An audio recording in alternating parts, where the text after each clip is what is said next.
In the spring of 1881, in the Bitterroot Valley of western Montana Territory, a young woman named Cora Ellison stepped down from a freight wagon onto a road of frozen mud and learned that the man she had agreed to marry was not the man the letters had described. The agency in St. Louis had promised her a widower of good standing, 40 acres of bottom land, and a house with glass windows.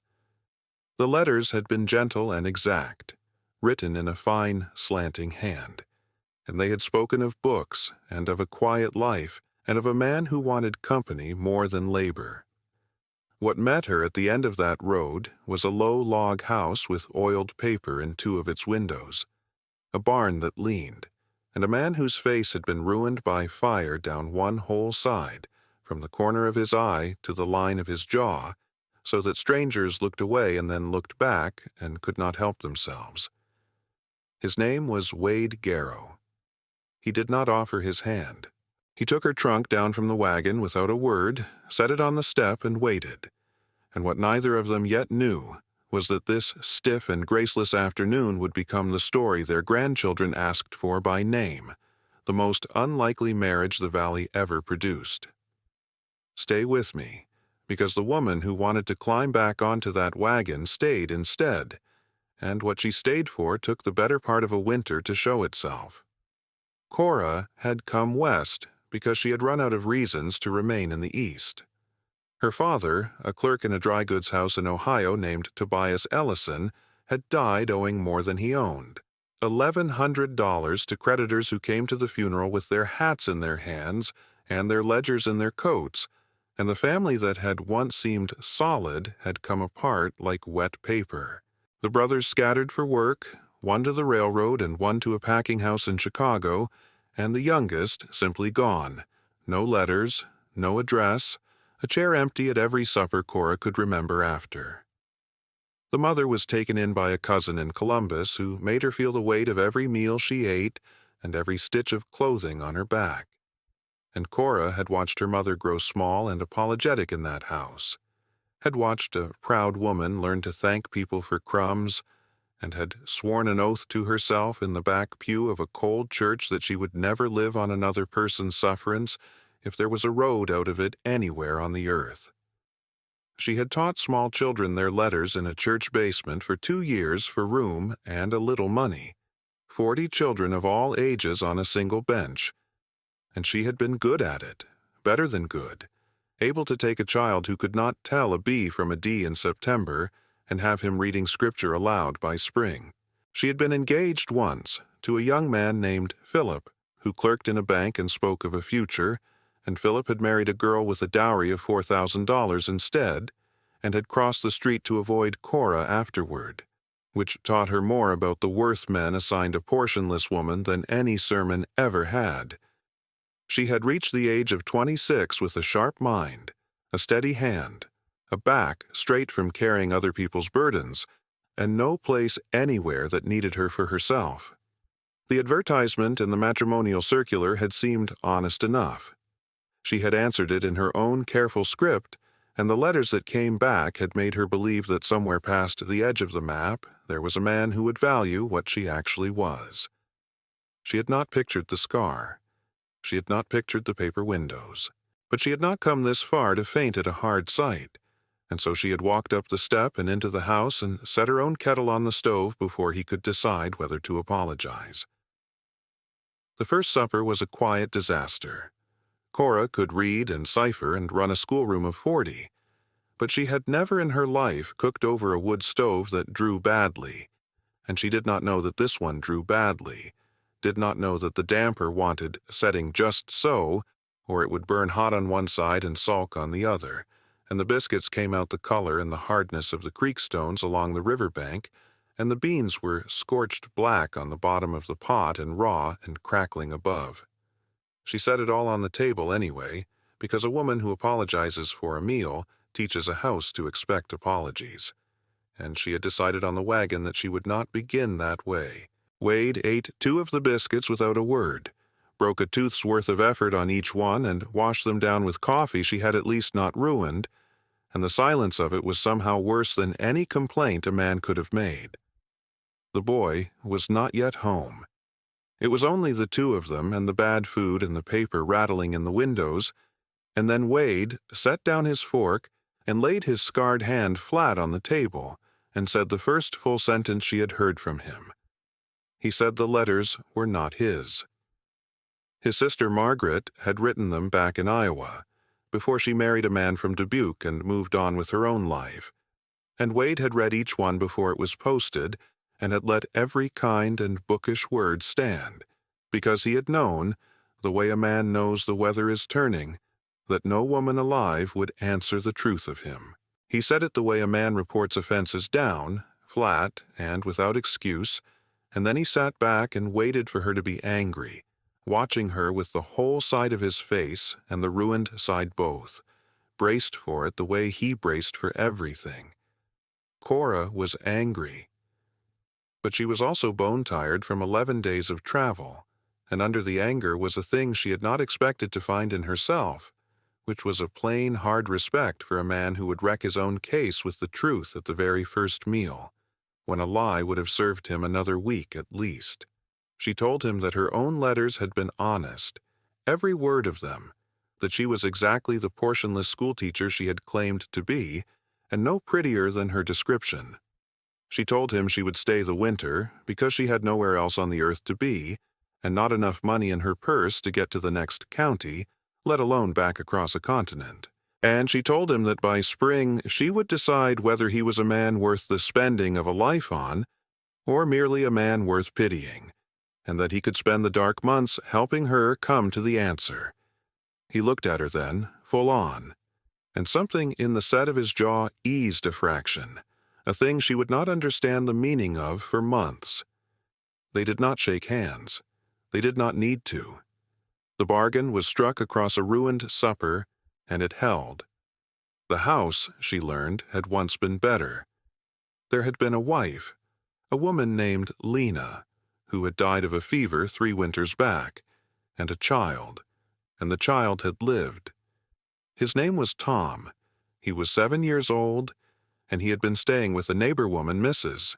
Pruitt, down the valley, while his father saw to the matter of acquiring a wife, and when Wade brought him home in the wagon 2 days after Cora arrived, the boy climbed down and stood in the doorway and studied her the way his father had studied her, openly and without any manners at all. Cora had taught 100 children like him, and 100 who were nothing like him, and she knew better than to reach for a child who had not yet decided about her. She did not crouch and coo. She set a third place at the table, plain, and let him take it or leave it as he chose. He took it. He ate her improving biscuits and watched her over the rim of his cup, and within a week he had decided enough about her to show her the loose board in the corner of the loft, under which he kept a blue jay's feather and a brass button off some coat long gone and a small tintype of a thin, smiling woman that he was not supposed to have, because his father could not bear to look at it and had put away every other likeness of her in a box Cora was never shown. Cora looked at the tintype for as long as the boy wanted her to. She told him his mother had a kind face, which was the simple truth of it, and the boy carried that one small sentence around with him for days afterward, like a warm coin in his pocket, taking it out to look at when he thought no one saw. The valley itself was a hard and a beautiful place, a long green trough of bottomland running north and south between 2 ranges that were still white at their crowns in the middle of May, with the Bitterroot River coming down cold and fast and brown with snowmelt through the heart of it, and the Garrow place set up on a bench above the reach of the spring floods, 40 acres of deeded bottom and the open range beyond. Wade ran cattle, not many, 140 head that year, and he grew hay in the river bottoms to carry them through the winters, and the work of the place did not stop and did not slow and did not care whether a person was tired. Cora had thought in Ohio that she understood labor. She learned in those first weeks that she had understood only the idea of labor, the picture of it, and not the thing itself, the way it lives in the small of the back and the cracked skin of the knuckles. She learned to bank a stove so it would hold its fire through a night and to set bread to rise overnight and to wring a chicken's neck without flinching, and to do all of it badly at first and then a little less badly. And Wade taught her what he could in his short, hard sentences, and let her fail at the rest without a word of comment, which she came in time to understand was not indifference but a kind of patience, the only kind he had. What she could not learn from him was where the scar had come from, and for a long while she did not ask. The valley told her instead, in pieces, the way valleys do, from the neighbor woman, Mrs. Pruitt, who had kept the boy. She learned that the fire had been 4 years back, that the original house had burned in the night with the family inside it, that Wade had carried his wife and his infant son out through the flames one at a time and gone back a third time for nothing anyone could name. Perhaps the deed box, perhaps only because a man in a burning house does not think, and that the wife had lived 2 more years before the fever took her, and the child had grown strong. The scar was the price of 3 trips through a door that was on fire. Cora carried that knowledge quietly and did not let on that she had it, but it changed the way she watched him, the way he flinched from the stove's open flame and made himself not flinch, the way he kept 3 buckets of water by the door even in the wet of spring. A man could tell you the truth about a letter and never once tell you the truth about himself. She understood that he was not guarded because he was cold. He was guarded because he had already lost everything once in a single night and had decided, somewhere in the smoke, never to let himself have that much to lose again. And here she was, a thing to lose, sitting at his table. The summer went, as summers go on a ranch, in a long, green blur of unending work. Cora found her feet under her. She could not rope, and she could not break a horse to saddle, and she did not pretend that she could.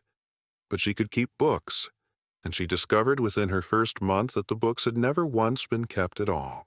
Wade carried his debts in his head and his accounts on scraps of paper folded into a drawer in the kitchen, a tobacco receipt here, and a feed tally there.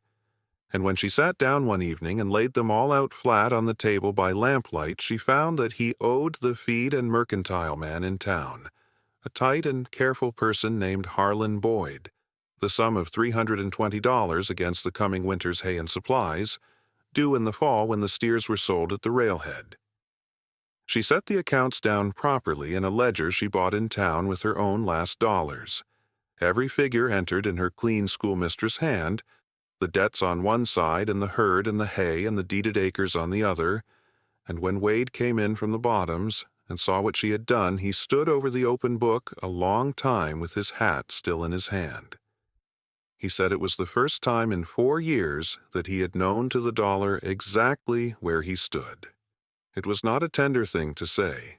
From him, it was as near to tenderness as a stone is to a loaf of bread, and Cora took it for what it was and was warmed by it. She began, that summer, to build the household back up from the wreck it had been. She papered the inside walls with newspaper boiled into paste against the winter drafts. She taught Tom his letters at the kitchen table after supper, an hour every night by the lamp, and found him quicker than his father would ever have guessed, a boy who hid a good mind behind a quiet face the same as the man did. She planted a kitchen garden that the deer ate down to the dirt twice before she and Wade fenced it with split rails one long Sunday, and the third planting held, and by August she was putting up beans and squash against the cold. Slowly, without any single person deciding that it should, the place stopped being a man and a boy camped in the ashes of a marriage and became something that resembled, more each week, a home. Have you ever watched 2 careful people circle a thing that neither one of them will name, each waiting for the other to be the fool who speaks first and risks the most? Cora and Wade circled it all that long summer, across the table and across the yard and across the months, and the only one among them brave enough to say a true thing out loud was the boy.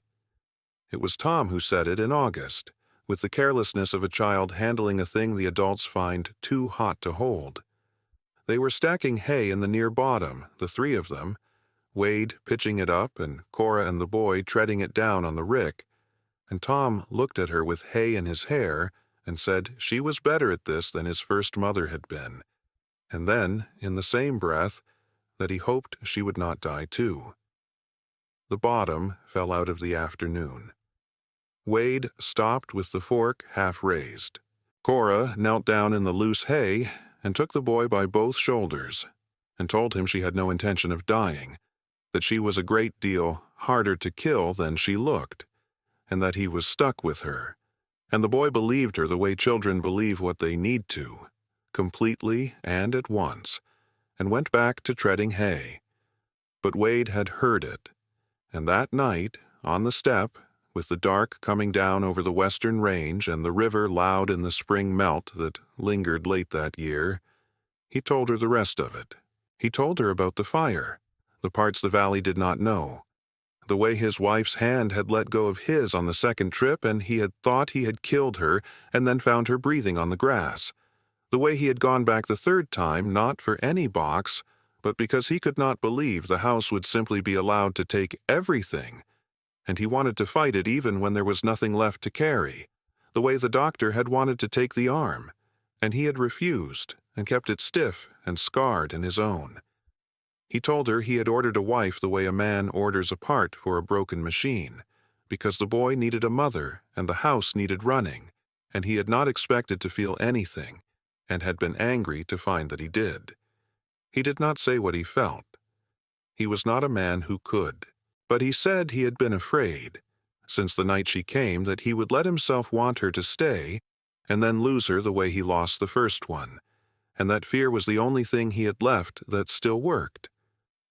Cora listened to all of it without touching him, because she understood that a touch just then would have stopped the words. When he was done, she said only that she was still there, and that she planned to go on being there, and that he would have to find a way to live with the danger of being loved, the same as everyone else who ever drew breath. They did not touch. They did not need to. But something had changed, and they both knew it, and neither said another word about it, which was exactly right. The trouble that fall did not come from any villain. It came from the sky and the calendar, the way trouble came in that country. The summer had been dry, the hay crop thin, and the price of beef had fallen with the drought across the whole northern range, so that when Wade drove his steers to the railhead at Hamilton in October, the check he carried home was light, $80 short of what he owed Harlan Boyd against the winter feed. Boyd was not a cruel man, but he was a careful one, and careful men in a hard year tighten like a frost. He told Wade he could carry the $80 over to spring at interest, or he could take a smaller load of hay and feed and gamble the winter on a mild one, and either way the note would have to be signed, and the Garrow place stood against it. Wade signed. He did not tell Cora that night, but she found the note in the drawer where he kept his scraps, and she did the arithmetic, and she understood that they had perhaps enough hay to carry 140 head through an average winter and nothing at all against a hard one. She did not reproach him. She had kept books long enough to know that some columns do not balance no matter how honest the hand. Instead, she did the thing the valley would talk about for 30 years. She went alone, in the wagon, up the side valley to the cluster of cabins where a Salish family who had wintered in that country longer than any white settler still kept their horses, a family the valley named with an unkind word and crossed the road to avoid, the family of an old man called Pierre by the settlers and something older by his own people, and his 2 grown sons with whom Wade had traded horses fairly for 6 years, and to whom the rest of the valley would not so much as nod in the street. Cora had met the old man's daughter-in-law, a quiet woman named Annie, at the mercantile counter in the spring, and had spoken with her plainly, woman to woman, about the price of thread, while the rest of the store pretended that neither of them stood there at all, and that one small civility unremarkable to Cora had been marked and remembered. She found the old man mending a hackamore in the sun outside his cabin, and she did not waste his time. She asked him whether his family had hay to spare against the winter and what he would want for it. He had hay. He had cut a good deal more than his own horses would need, the way a man cuts who has learned across a long life never to trust a single year's weather to be kind. He looked at her for a while, this young white woman who had driven up the road alone where her neighbors would not walk, and then he named a fair price, lower than Boyd would have charged, and he said he would take half of it in cash in the spring, and the other half in the foal that Cora's brown mare was carrying when it came. They shook hands on it in the dooryard, an old man and a young woman, while his two sons loaded the wagon high and lashed it down, and Cora drove home in the early dark with enough hay to gamble on a hard winter and a debt of honor that she meant from the moment her hand left his to pay to the very day. The winter that came was not average. It came down out of the north in the third week of December like the closing of a hand, and it did not let up. The valley filled with snow to the top of the fence posts and then above them, and the cold settled in behind the snow and stayed, day after day of it, 30 below and then 35. The river groaning under its ice, the cattle drifting against the windbreaks with frost in their lashes. Wade and Cora and the boy lived in the small bright box of the house, and fed the fire, and fed the stock, and counted the hay against the calendar, and the hay held, just because of the old man's foresight and Cora's. They lost a few head to the cold, the weak, and the old, but the herd held, and there were nights, with the wind screaming around the eaves and the single lamp burning, and the boy asleep in the loft, and Wade and Cora sitting on opposite sides of the table mending harness and darning wool, when the house felt less like a refuge against the winter, and more like the only warm and living thing in all that white country. And Cora understood that she had stopped, somewhere in the snow, deciding whether to stay. The deciding was over. She had stayed. But the winter was not done with them, and the night it nearly took everything was the night the worst of it came. It was the calf that did it, in the last brutal stretch of February, a heifer's first calf coming wrong, and early in the dark with the temperature at 37 below, and the wind driving the snow flat across the bench. Wade found the heifer down in the lee of the barn, straining and failing. The calf turned backward inside her, and he knew, as every rancher knows, that a backward calf in that cold meant both of them dead by morning unless the calf was turned and pulled, and that a man cannot turn a calf alone. He came to the house for Cora. He did not ask whether she would come. He looked at her, and she was already pulling on Lena's old coat and the boy's outgrown mittens over her own, and she told Tom to keep the fire and not to follow them no matter what he heard. And the boy, white-faced, gave his word, and she trusted him to keep it. And he did. In the barn the lantern threw a small ring of yellow against the dark, and the cold pressed in past it like a living thing. Wade stripped to his shirt despite the cold and worked his arm inside the heifer to find the calf's hocks. And the heifer fought him, and Cora held the lantern and then held the heifer's head, and then, when Wade's arm cramped and failed in the cold, when he could no longer feel his own fingers to know if he had hold of the calf or not, it was Cora who pushed up her sleeve and put her own arm in, following his instruction word by word, finding the hocks by feel where she could not see, looping the cord he handed her, and pulling when he pulled, the two of them braced in the straw with their breath freezing in their hair. She lost the feeling in her feet. She lost the feeling in her hands. She kept pulling. Wade counted the heifers straining for her and told her when to haul and when to rest, his own arm useless and cramping at his side. And they worked in that small ring of lantern light like two halves of one tired animal. And the cord cut her palms and she did not feel it, and the cold came up through her knees from the frozen ground, and she did not feel that either. The calf came in a rush near dawn, slack and steaming, and to all appearances dead, and Cora cleared its mouth and nose with her numb, stiff fingers, and Wade swung it by its hind legs the way his own father had taught him long before the fire, and rubbed it raw with a fold of dry sacking, and for one long moment there was nothing at all, only the wind against the barn boards and the heifer's exhausted heaving. And then the calf coughed and shook its wet head and bawled out one thin, furious complaint at the whole cold world, and the heifer answered it from low in her chest, and it was alive, and they were every one of them alive. And Cora sat down hard in the bloody straw and began, helplessly, and without being able to stop, to laugh. Wade looked at her across the steaming body of the calf. This woman who had crossed a continent to a ruined man and put her bare arm into the cold beside his, and he did the thing he had not done in 4 years. He laughed too. They carried the calf into the house to warm it by the stove, the heifer following, and they thawed the boy's terror with the sight of the living thing. And then Wade saw Cora's hands.